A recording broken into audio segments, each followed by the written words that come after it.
can technology help people model the data in a scatterplot?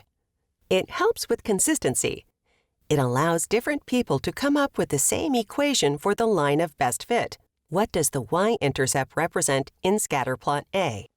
It represents the value of y, estimated by the linear model, when x equals 0.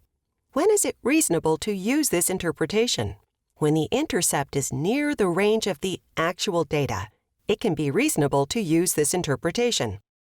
If the data you have are not near the y-axis, the linear trend may not continue. There are also some situations in which a value of 0 for x does not make practical sense. Why is the slope the same in scatterplot A and scatterplot F?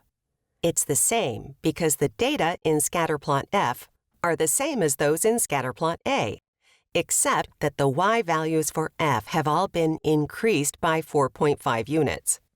Which line fits the data better, the solid line or the dashed line?